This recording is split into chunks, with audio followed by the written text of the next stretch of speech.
There we go. Great. Thank you so much, Sarah, for kicking us off. Well, welcome. Good morning or good afternoon, depending on where you're joining us from across Canada. My name is Akala Peoples, and I'm very pleased and proud to be the CEO of Mental Health Research Canada. And a number of my colleagues are with us on this webinar, but I would like to acknowledge my colleague, Sarah Murphy, who coordinates our research activities and does such a great job. And she's pulled together today's webinar. So thank you, Sarah. And I'd like to start out by acknowledging that although our team is spread across the country, that Sarah and I are joining you from the city of Toronto, where Mental Health Research Canada's head office is. And Toronto is in the traditional territory of many nations, including the Mississauga, excuse me, sorry, the Mississaugas of the Credit, the Anishinaabe, the Chippewa, the Haudenosaunee, and the Wendat peoples. And Toronto is now home to many diverse First Nations, Inuit, Métis, and Métis peoples. We are most grateful for the use of the land and very respectful of this important history. So welcome to all of you from many provinces across Canada. We're very excited that the Spotlight on Research series has been so well received over this past year. And we're very pleased today to be focusing on some research in BC. And all of the work that we do at Mental Health Research Canada is done in partnership with other organizations. We believe that deepens our impact and also avoids potential duplication of efforts. So we're very pleased that the research you're going to be hearing about today has been co-funded in partnership with Michael Smith Health Research Foundation and the British Columbia government, the Ministry of Children and Family Development. So we're very pleased and proud to be partnering with both organizations to make this work possible. Just before I turn over to our partners at Michael Smith Health Research Foundation, Manira Kassam, I just wanted to mention to everyone that at MHRC, we are currently open for our studentships call for proposals nationally. So I encourage you to share that information with individuals in your networks. We're very pleased and proud to support early career researchers across the country and look forward to supporting many more this year. So information is available on our website. And with that being said, hopefully I haven't forgotten anything, Sarah, in my intro, but I'd like to turn over to Michael Smith Health Research BC and our partners, Manira and team, who are going to introduce the researchers for today. Over to you, Manira, and thank you for all of your support. Thank you, Akala and team. I'm grateful to be joining from Burnaby, BC on the unceded territory of Cookite, Musqueam, Squamish, Tsleil-Waututh First Nations. Michael Smith Health Research BC's purpose is to strengthen the province's health research system by supporting the people, institutions, and activities that generate and use research-based knowledge to promote, restore, and maintain the health of British Columbians. We are also really proud to partner with Mental Health Research Canada and the BC Ministry of Children and Family Development to support this research. MHRC has been an incredible partner in advancing research in the mental health space, and we're looking forward to our future partnerships together. I'd now like to introduce the BC team. We have with us Jennifer Baumbusch, registered nurse, PhD, who is an associate professor and CIHR chair in sex and gender science at the University of British Columbia School of Nursing. Jennifer's research and scholarship focuses on enhancing person and family-centered care for older adults and people with lifelong disabilities. She is an expert in qualitative research and innovative collaborative approaches to knowledge translation. Her more recent research focuses on the impact of the pandemic on inclusive education for students with disabilities, as well as children with medical complexity and their families. We also have Angela Clancy, who has been the executive director of the Family Support Institute for 20 years. In her role at FSI, she has been able to maximize her long history of experience and education with families who face the extraordinary challenges that come with having a family member with a disability. Angela has been personally and professionally inspired by growing up with her brother Alan, who requires ongoing disability supports throughout his life. Angela's education and life experience have led her to form a strong value system that is based on equal rights, equal opportunities, and community inclusion for all people. Angela brings with her skills in ethical practice, policy development, nonprofit management, trauma-informed practice, cultural competency and intelligence, strategic planning, fiscal management, child development, family support, and advocacy. Angela has 3 daughters who have all individually taught her lessons about herself, her dedication to family, and how to maximize each opportunity in your life for what it has to offer you, to cherish every moment and every experience. Chelsea Jokish, our family partner, is the final panelist, who is an independent communications consultant who writes, edits, and proofreads content in a variety of genres for a diverse assortment of clients. She has a passion for clear writing, compelling content, and she enjoys the opportunities for learning that her position as a freelance copywriter affords her. Chelsea holds a Bachelor of Arts in English Language from the University of British Columbia and a Master's of Arts in Professional Communications from Royal Roads University. And I'll now turn it over to the team. Thank you. Thanks so much. I will get us started. I just need to see if I can get my screen shared. So first of all, thank you so much for having us today. I am joining you from the traditional unceded lands of the Musqueam, Squamish, and Tsleil-Waututh peoples. I'm going to start just by briefly introducing the study and then hand it over to Chelsea. So it has already been mentioned, the title of our project is Understanding and Mitigating the Impact of COVID-19 on the Mental Health of Parents and Caregivers of Children and Youth with Support Needs in British Columbia. I'd like to take a moment to thank our funders and partners. This has been an amazing community-based research project so far. And it's because of the creativity of the application and grant opportunity that all of them made possible. I just wanted to share who's on our larger team because it is quite a big team. So Angela and I are the co-leads and partners on this project. We have 4 family partners, and one of the things that we did at the outset of the project was to put sort of an open call out to families in some of the private Facebook groups where many families gather. So ensure that we were making the opportunity available, not just for people who typically are partnering in research, but that some different family partners could also have an opportunity. So that's been amazing. And then we have a team of interdisciplinary co-investigators from different institutions here in British Columbia. And then our collaborator group is quite large, and it includes clinicians from both our hospital and community-based organizations, as well as leaders in the disability sector from all around the province. So we meet, our core team meets on a monthly basis, and then we meet with our collaborator group quarterly, and we also do a lot of emailing in between. And not listed here is our super group of trainees without whom this project would not run as smoothly as it does. I'm just going to briefly cover the research objectives so people have some context for the project. So the first research objective was to understand the impact of COVID-19 and associated public health measures on the mental health of parents and caregivers of children and youth with support needs in BC. And then the second was to identify evidence-based programs and practices that may mitigate these mental health impacts. And I'll describe the methods of how we're approaching these 2 objectives after Chelsea and Angela share their experiences on the project so far. So with that, I'll stop screen sharing and hand it over to Chelsea. Thank you so much, Jennifer. I'm joining everyone today from Tawasin, the traditional territory of the Musqueam First Nations and the Hunkaminam speaking people. When I first read about this project, it immediately piqued my interest. I've struggled myself with mental health challenges for most of my life.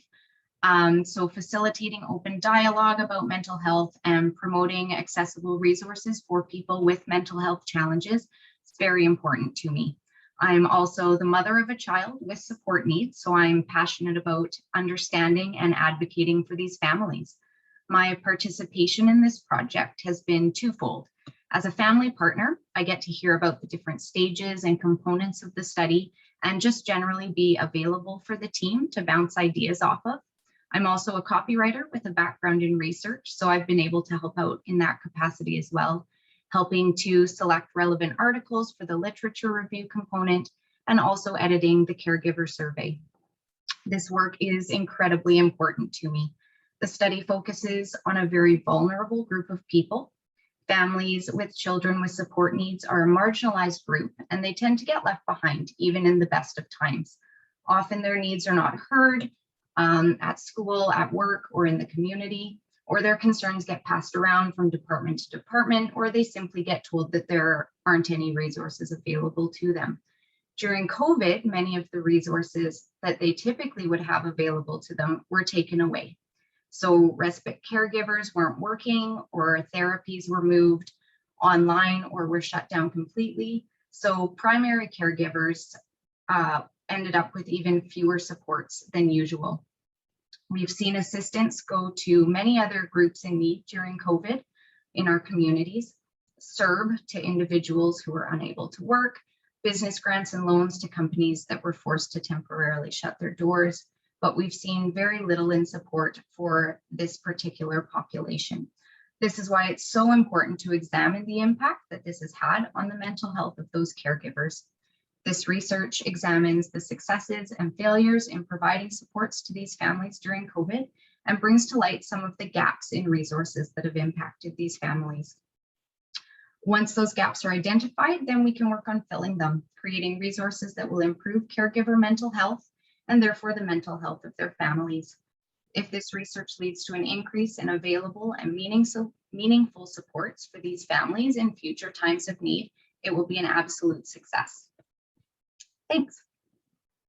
Thanks so much, Chelsea. And now I'll hand it over to Angela to share what the Family Support Institute has been doing over the course of the pandemic. Thank you. And thank you, Chelsea. Hopefully I don't have technical difficulties sharing my screen. Let's see here. Can you see that? Yes? Yeah, we can see it, Angela. Great. All right, so I am going to start by telling you about the Family Support Institute. I first want to start by acknowledging that we're all meeting here today from the various traditional and unceded territories of the beautiful First Nations from all across BC. I personally am calling in from my home office here in the traditional and unceded territory of the Clancy and Kwantlen First Nation, now called Maple Ridge. I also want to acknowledge the Métis and the Inuit people who live and work on the various traditional territories all across BC. And I think that it's very important for us to do that at the beginning of all of our presentations. So the Family Support Institute is a provincial nonprofit society where, to us, that what we know that unique in Canada and the only grassroots family to family or peer support organization with a very broad volunteer base. And so we have been operating for 37 years and we have 26 staff now. But over 250 volunteer peer support families all across the province. And so the way that we operate is that we support any family who has any family member with a disability, diagnosed or not. And the way that it works is that anybody who is looking for support calls us and they will just tell us a little bit about their family member, and we will connect them with a volunteer in their community. It can be based on disability. It can be based on an experience. It can be based on pretty much anything that they're looking for. And everything that we do is free. And pretty much what our mandate is, it includes mental health, is that we will say no to nobody. We support approximately between 6,000 and 8,500 families every single year through that volunteer network. We also do workshops and training and networking. Mental health is a very high support call that we get. around the children, youth, and adults, but also from parents. And I'll tell you a little bit more about that. But we are also a rights-based organization. We elevate and support the voices of families with lived experience of disability. And the way that we do that is through issues of significance and concern of the voices that we hear every year. And we do that through surveys and reports and research, such as this one. And we do that through presentations. And so what we do is when the families call us with non-identifying information, we track those themes and we hold that data and we track it and we collect it. And we do it with three main priorities in mind. We want to try to affect policy. We want to try to improve the services and supports for those who need it. But we also want to try to raise awareness in community, because we really don't believe that community members in general understand what's happening for people with disabilities and families. And so that's why we are really a solid rights-based organization. And so the top issues for families and individuals with lived experience of disability that we've been hearing, and for the past at least 10 years, these haven't changed very much. Parental mental health stands as number one in the calls that we hear. Also, probably sitting at number two, might change a little bit, is the mental health of children and youth, and actually adults. And these haven't changed much in the issues that we hear. You'll see also a little bit lower on the list is lack of respite supports. Child protection is often triggered when families ask for help. Wait list issues are in that as well. And so I won't go through all of these, but you'll see on this slide, those don't change very often. And we track those and we have very, very high numbers. And so what have we done over COVID? We hold meetings over COVID for and including families, and we do training for families. And this is for the last 2 years, these numbers. And so we do 3 different things. The family hangouts are in essence like a support group. We don't call it a support group, but they're held almost every single day. And they're themed meetings. They have speakers sometimes. And those ones are for families who want to come. Sometimes there is a mental health one. They're for families who have children who have really significant challenging behaviors, who are being pressured to put their kids in care. And then we have learning explorations, and those are training that are provided for families, different types of networking opportunities. And these are the registration and attendance numbers that you'll see throughout 2020 and 2021. And so it actually demonstrates to us that there's a need. And then our training weekend is the training that we provide to our volunteer network. And that is because we need to actually hold capacity in the people who are supporting the families that are calling us. So that's one of the things that we have done. This is the impact of COVID that we have tracked on families. Caregiver burnout and mental health increases is what we have tracked as our number one. Number two, the decrease. This is what Chelsea was talking about, the decrease of supports and services. And my bullets are a little bit off, but you'll see immunity issues and the inability of people being able to leave their home, the financial strain, loss of employment, the impact on families and children and youth in school. That had a massive impact on people. Food security issues, recruitment and retention, which is also tied to the decrease in supports and services. I could go on and on about all of these things, but I want to highlight the one that's near the bottom there, and these aren't necessarily all in order. The parental blame and shame is a very big one when it comes to supports and services. When families ask for help and it gets flipped back on them that this is their problem. So these are the impacts of COVID. What has FSI done? We've done several things in terms of surveys and reports. The first one on the list there is we did a survey on children and youth with, it says special needs because that's what it was called there, but it's actually support needs. We did a survey on what was the impact during COVID. In almost 72 hours, I think it was under 72 hours, we had over 1,000 families and guardians complete the survey. Mental health was reported in there, parental mental health. Every region of MCFD was represented there. We also did an education survey. We had over 1,100 parents and guardians and students completed that survey. And so we did a report on that. We also did some toolkits during the essential visitors policy changes there in health. We contributed to the content of the RCY report. That was the left out report. We did do a pretty significant press release and an announcement on the MCFD CYSN news release because families are extremely nervous and fearful around that. And we have done 3 letters to all ministers around the movement of childcare into education. So we have done some active advocacy around that. So these are what we have done to contribute. I want to highlight that we are also on par with everything that Chelsea has reported as well. So I just want to say that I'm very grateful to be involved with all of the work for this project as well.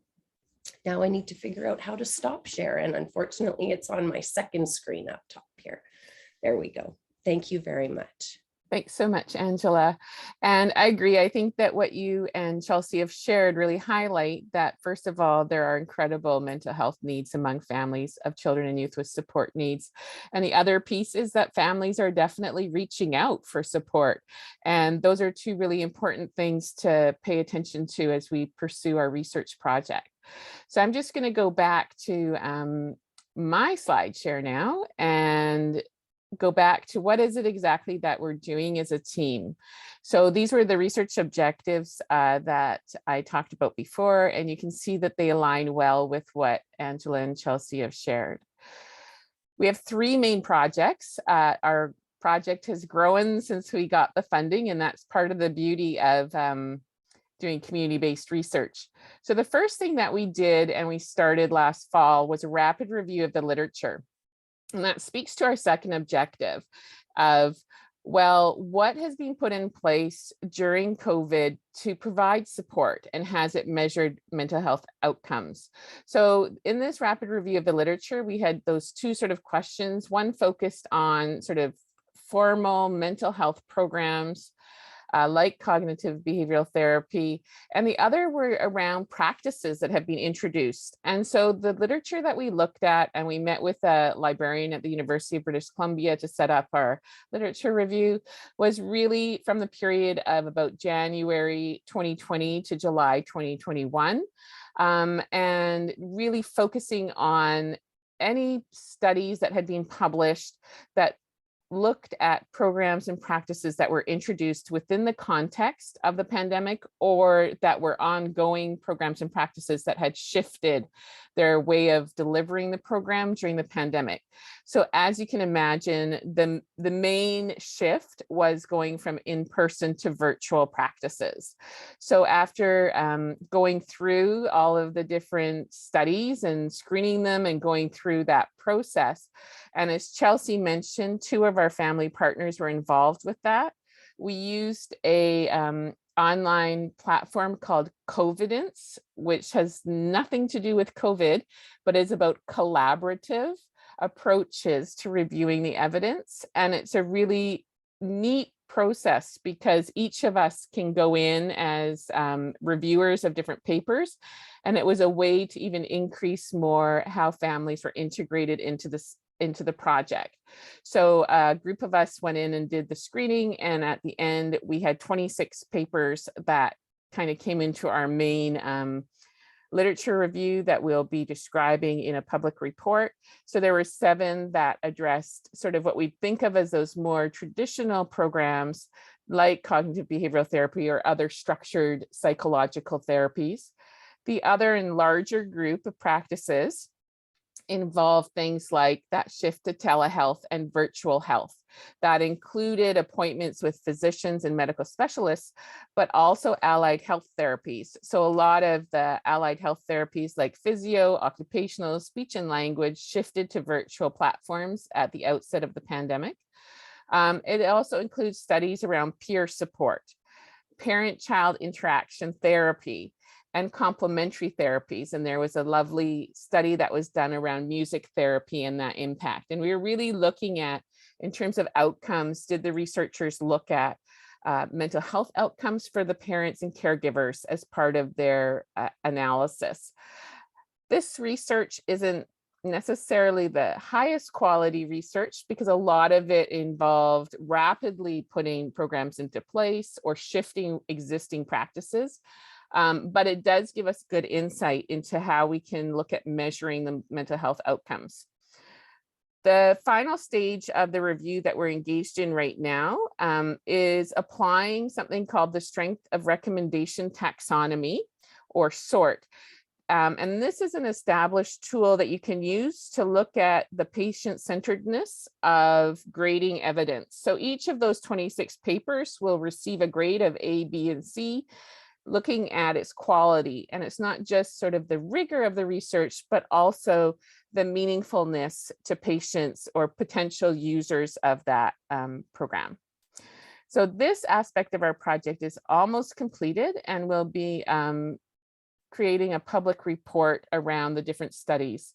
Importantly, our community partners, as part of sharing the initial findings of the rapid review with them, said, please also include a review of how accessible these different programs were to families. So did researchers provide laptops or tablets? What about Wi-Fi? So I think, again, going back to that idea of community-based research, is that as a researcher, I might not be doing that type of review as part of my literature review and analysis, but the community partners were very focused on, you know, what are the costs involved for families? What are the tools that are provided or are needed to actually participate in this research?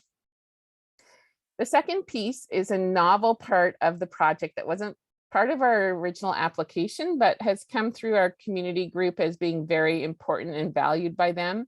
And that's to conduct a jurisdictional scan. So what that's going to look like is we will be sending a brief survey to organizational leaders of organizations that provide supports and services for the families that are a focus of this study, to ask them about how they pivoted or adapted their programming to address the needs of families during the pandemic. And so, similar to the things that Angela has shared, we would like to actually document that. A lot of it has happened very quickly. There isn't really a collective place for this information. And so we really want to look at, what did the organizations do? How did they mobilize those resources? And sort of looking forward, has that made permanent changes to how they are offering supports to families? And also importantly, are they looking at mental health outcomes as part of their evaluation of these changes? The third part of the project, which goes back to our first objective, and we're just going to launch this shortly, is a province-wide survey with parents and caregivers of children and youth with support needs in British Columbia. It has a number of components. So first, we are going to be using similar measures that are used in an ongoing wave-based survey conducted by researchers, including our co-investigator Emily Jenkins, through the Canadian Mental Health Association. And one of the reasons that we chose to use this route for our survey is that at some point down the road, we'll be able to do some comparisons between our sample of parents and caregivers with a sample of adults who may not be in the position of having a child with support needs, and allow us to compare the mental health outcomes and status of these two different groups. So the mental health constructs that we're including in the survey are self-reported mental health, emotional responses to COVID-19, sources of stress, coping strategies, and substance use. The second part of the survey, which is, I think, quite innovative and why we started with our literature review, is a research priority setting exercise. So within that part of the survey, we're going to be asking respondents, how important is this to you? How important is access to psychological therapy on a virtual platform? How important is access to allied health therapies for your child? And they'll be able to rate those on a scale of 0 to 100. And then we'll also have a ranking question. So of all of these promising programs and practices, rank them in order of which is most important for you, because I think that helps us also to develop some directions and recommendations around what is it that people are looking for when we have this menu of different types of supports that potentially can be available. And then, of course, we have socio-demographic questions about the children and youth and socio-demographic questions about the survey respondent. So we're hoping to launch that within the next few weeks. And it's quite timely because it aligns with one of the waves of the CMHA study as well. But also, like many parts of Canada, most of our public health measures around COVID have now ended. So it's another sort of significant place in terms of policy that may be impacting people's mental health related to the pandemic. So that is what I wanted to share. We're still very much under construction with this research project, but I think we're going to be learning some really amazing and interesting and hopefully helpful things through this process. If anybody would like more information about what we're doing, please feel free to email me directly, and I can also put you in touch with my colleagues if you have a question for them. So with that, I'll stop the screen sharing and we'll conclude our talking part of the presentation and hand it back to Akala for any discussion or questions. Thank you, Jennifer, Angela, and Chelsea. It's wonderful to hear about your work. Thank you so much for taking the time today to share that with us. To participants, I just want to encourage you to enter any questions you may have in the chat. We have a few minutes left for questions. I'll start out if that's okay, Jennifer, and then I'll turn over to Sarah in a few minutes to see if there's any questions in the chat. At the center of Mental Health Research Canada's focus is that we are keen to ensure that stakeholders are actively engaged in both identifying a research gap as well as being involved with our academic researchers all the way through the research process. And Jennifer, you commented earlier about our application process that of course is rooted in that, so that we can arrive with funding exciting work like what you've shared today. So this grant included a focus, of course, on community research partnerships. Can you each comment on how this has played out for you in your role in the project?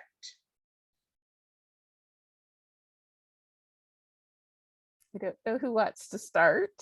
I can go first. I think as researchers coming from sort of conventional or traditional research training, this can be a really uncomfortable space to dwell because, you know, I could probably have finished this project by now if I wasn't, you know, in this community-based research world.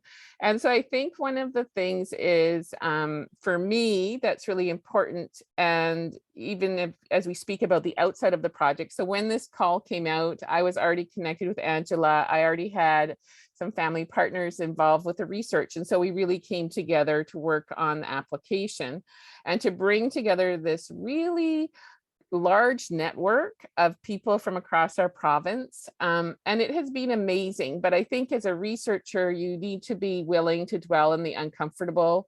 It also requires really regular communication. So we have our monthly meetings and we talk in between them, but we need to make sure we're always communicating. And the other piece that I want to just highlight is that we don't have one family partner, we have 4. And so when you look at the literature on, you know, it's generally called patient-oriented research and community-based research, to have one partner sitting at the table isn't sufficient. We need to make sure that there's enough so that people feel comfortable speaking out. And then I just will touch on Chelsea, and that's another amazing part of it. I didn't know she was a copy editor when we started this out. And that recognizing that a lot of times our partners are multi-skilled, they have wonderful, rich backgrounds. And so leaning into that and bringing people in different ways and not sort of essentializing their role as, okay, well, here's the little box you can sit in, but how do you as a, individual contribute to this across many different aspects and shape the research by doing so. So I don't know if Angela or Chelsea want to add about their perspectives from their situations. You go ahead first, Chelsea. I was just going to say a couple things. I mean, number one, without having this collaborative approach, I mean, I wouldn't even be here. I wouldn't even be involved in this project. And I think it's so important to have so many different people from so many different backgrounds involved, not only because of the different perspectives and different skills that they bring to the project, but also just to bring the project back to others, right? So that they are able to take what they're getting from this to share with their own colleagues or their own families or their own, just their own communities, right? It's really important to be able to bring that back to the community, as well as having them bring their knowledge and expertise to the project. Go ahead, Angela. Thank you. I'm very much, I mean, our organization is built on a mentorship model, and I very much see kind of community-based research and the collaboration that this project is built on very much like that. Everybody comes with their own perspectives, and it's very much like that. It's like a mentorship model, different perspectives coming. And like Jennifer was saying, everybody has different levels of expertise, and it's this co-learning together, which I very much value.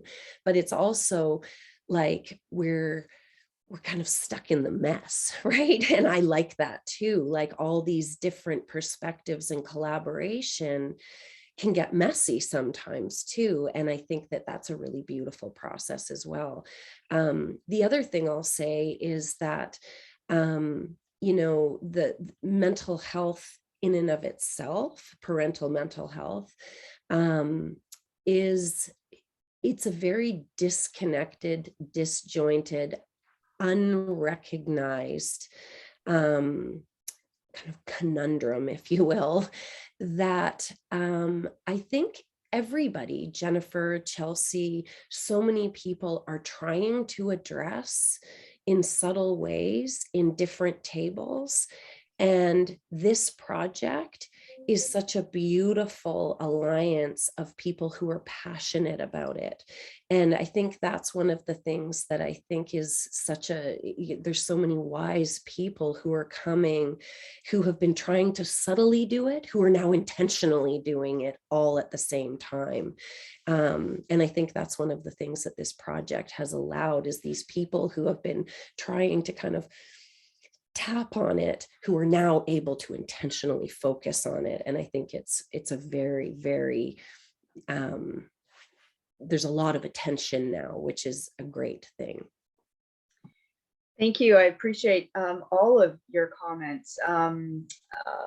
Chelsea, thank you for underscoring the knowledge mobilization opportunity, whereby individuals may be more keen to take back and use and apply the findings and recommend resources and whatnot. So thank you for positioning that. And Jennifer, for indicating that, there's an uncomfortableness potentially with, working this way. But I think that's, kudos to you for taking that chance, because I think it adds a different kind of value and a depth to the work that's being done. So thank you all for your enthusiasm around working this way. At MHRC, we believe that the work is better positioned for application and use when people and organizations and partners work together in the way that you have. Angela, quick question for you. As we enter, dare I say, the sixth wave of the pandemic, what kinds of support are families contacting the Family Support Institute about?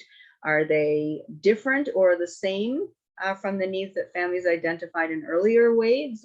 Any observations there? Yeah. So like I was mentioning in my presentation, you know, the families who are accessing child and youth with support needs services, a lot of the services haven't quite ramped back up to the normal levels yet. Services aren't quite where they need to be. And parental mental health calls that we're receiving, you know, for example, the need for respite. I'll use that one example. Respite isn't a fulsome service. It isn't kind of an adequate service to meet the needs of families who are struggling with mental health. But if we look at COVID, parents who have children who have compromised immunity, the recruitment and retention issues of caregivers is one struggle. And then the other struggle is a lot of those caregivers that families can access don't work solely with one family. They work in a lot of different areas, which puts kids at risk for potentially catching COVID. And when a child with immunocompromised issues or who is vulnerable to COVID, it isn't the same as somebody who isn't compromised in the same way. If they catch COVID, it isn't like catching a cold or even catching the flu. It could potentially mean that they would die. And so when they work in multiple locations, that family can't hire that caregiver because it puts them at significant risk. So that's one issue, but it also exacerbates parental mental health because of the anxiety and the worry. So those are the calls we're getting, is how can we access caregivers who we can hire just us or share between a couple of families? And then the recruitment and the retention, they just can't find caregivers. And then what about if we can't get respite at all? So that's an example of the calls that we get. And then even just accessing counseling, you know, there is no counseling, or so those are the types of calls we're getting. Thank you, Angela. I don't think we have any questions in the chat. Sarah, correct me if I'm wrong, in case any have popped up there. Yeah. We just have a couple more minutes, and I think Heather Gesner from the BC Ministry of Children and Family Development has joined us. And I know you said you were going to be a few minutes late into the call, so I didn't get an opportunity to thank you and your ministry for partnering with us in this important work on behalf of MHRC, and would be happy for you to say a few words if you would like to, Heather, but I don't want to put you on the spot either. Yeah, no, it was myself and Kate Evans from early years. I'm a mental health nurse consultant with child and youth mental health policy, and we both help support the request for the applications for this research, and really grateful to sponsor it on behalf of the Ministry of Children and Family Development, in partnership with yourself from Mental Health Research Canada and the Michael Smith Foundation. And it was great. I was able to listen to all of the research as well as the previous presentations last week. And just really grateful. The research done by Jennifer, Angela, and Chelsea is so important to better understanding the needs of young people and families we serve in the ministry. So, and also just the collaborations and the attention to that. I recognize how much effort that takes, and I'm just really grateful to be able to see where the research is coming, and looking forward to understanding those survey results as well. And we really appreciate your support, Heather. Thank you so much. Thanks. I'll turn back to Manira to see if she has any final closing comments.